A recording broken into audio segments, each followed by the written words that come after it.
Hopefully, naiintindihan natin kung anong meron sa Klika.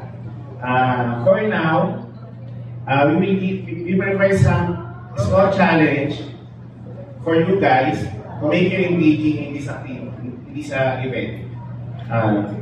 Slide please. We will call it the Klika Challenge. In this challenge,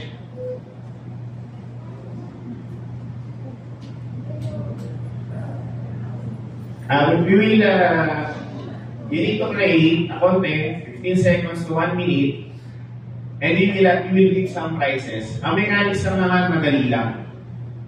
Must use Klika logo or hand gesture. Yung hand gesture natin hindi pa na-introduce na mga host.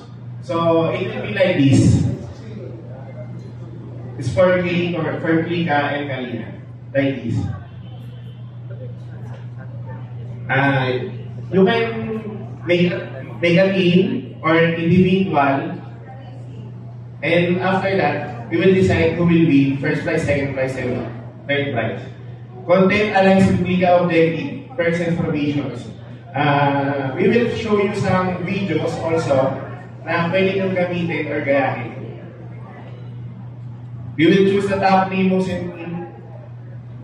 impactful content. On the third place, we will provide 1,000 pesos.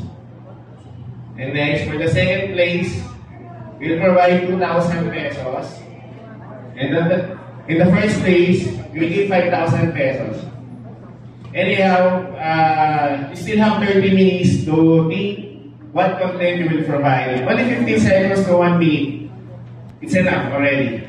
We will just check after that, after the break or after the dinner, then we will announce the winner. Okay, you understand? Any question about the challenge?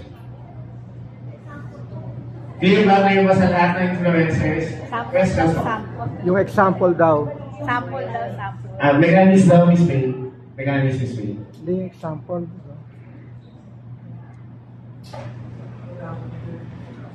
Pwede kayong individual gagawa or maximum of 6 people na gagawa sa content. Group na lang. So, ang gagawin lang, lalagay na ng hashtag para makita namin. Ay, isisend pa nila sa email. What? Hashtag lang, para makita namin kung sino yung mga gumawa. Sa Facebook ba? Sa Facebook. Klika? Parang yung ginawa namin sa kaso pang kabataan yun eh. Nagpili ka ba ng email? Pwede naman sa Facebook po, pero mag-provide din po tayo ng email para mas madali, if ever. Email nila. Email nila. Pwede rin sa email. Email natin.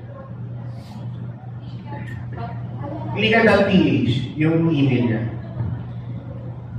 Malinaw po ba? O medyo magulo? Kasi yung hashtag kasi, pwede sa Facebook, makikita naman namin if ever. Pero pag sabihin kasi individual, sisend yung ginawa ko. Questions po, questions po.